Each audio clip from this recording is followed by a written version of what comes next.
जय श्री नारायण।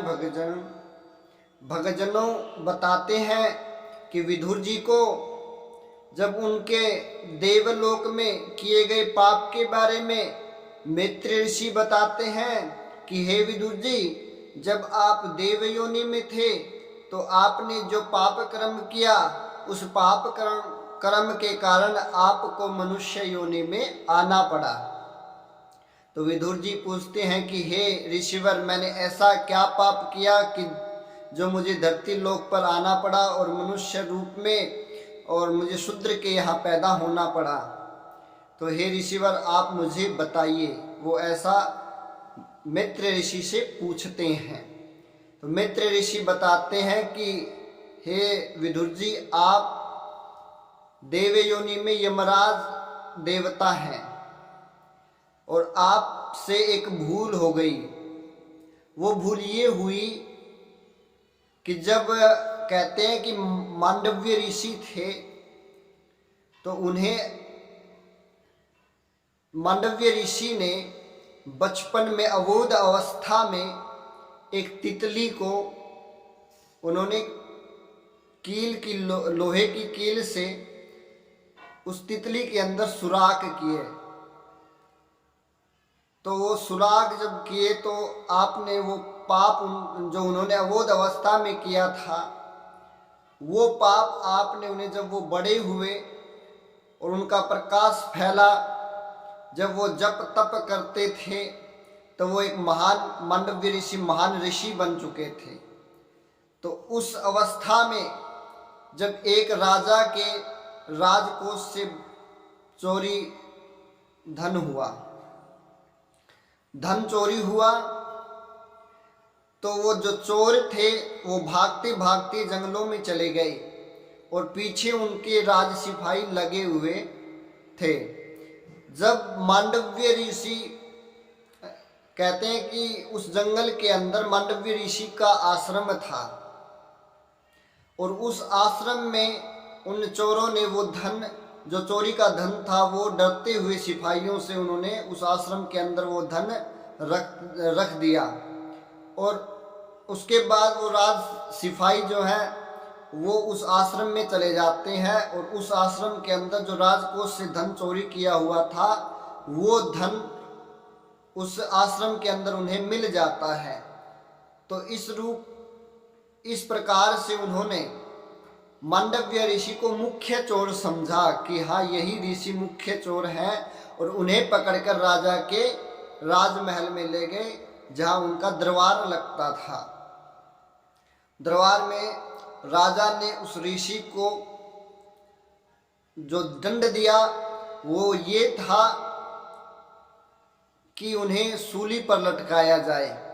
उन्हें सूली के ऊपर बिठा दिया गया और उन्हें जो चुभन हुई, वो पीड़ा जो थी वो उसे जैसे उन्होंने उस तितली को जो पीड़ा दी थी वही पीड़ा आपने उन्हें उस अवस्था में उन्हें दी थी।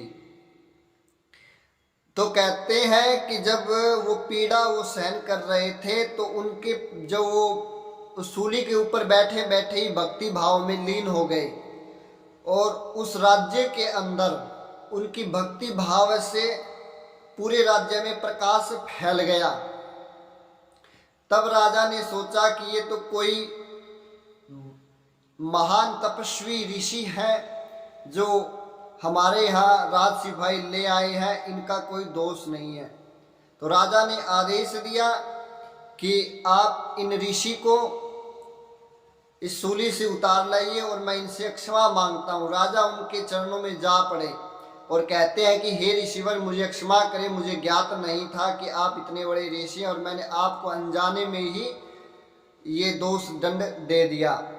तो मांडव्य ऋषि कहते हैं कि वो राजा को तो क्षमा कर देते हैं। वो कहते हैं कि राजन, मैं तुम्हें तो क्षमा कर दूंगा, परंतु मुझे किस पाप की सजा मिली है, मैं ये बात यमराज जी से पूछ करके रहूँगा कि कैसे मुझे न्यायाधीश देवता ने मुझे किस पाप के लिए यह दंड दिया है। कभी मैंने अपने मन के अंदर भी कोई पाप नहीं सोचा, तो मुझे ये पाप क्यों मिला है, वो ऐसा कहते हैं।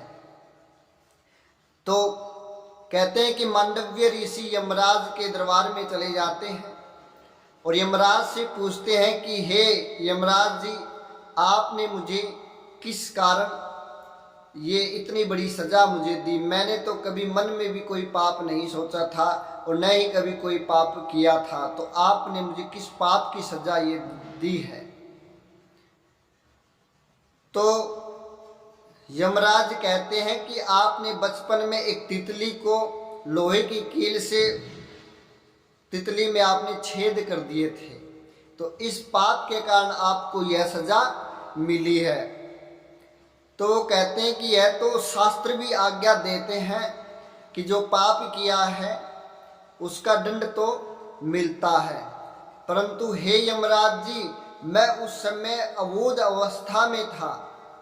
अबोध अवस्था में जो मैंने पाप किया उसका मैं कहता हूं कि मुझे दंड तो मिलना चाहिए था, लेकिन स्वप्रेम से मुझे दंड मिलना चाहिए था, क्योंकि मैं उस अवस्था में था, जब मैं बालक था तब मैंने ये पाप किया था। तो मुझे ये आपने इस तरह की पीड़ा क्यों दी?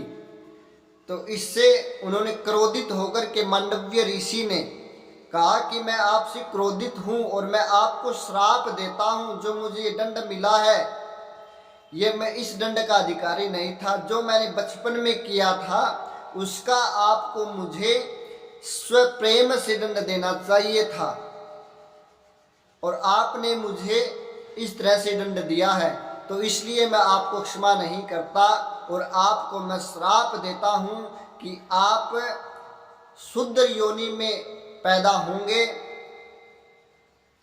और मनुष्य रूप में जाकर के तुम्हें भगवान की भक्ति करनी पड़ेगी, तब जाकर के आप इस मनुष्य रूप से छूट करके वापस देव योनि में आओगे। तो कहते हैं कि इस तरह से विदुर जी को वो श्राप मिला और विदुर जी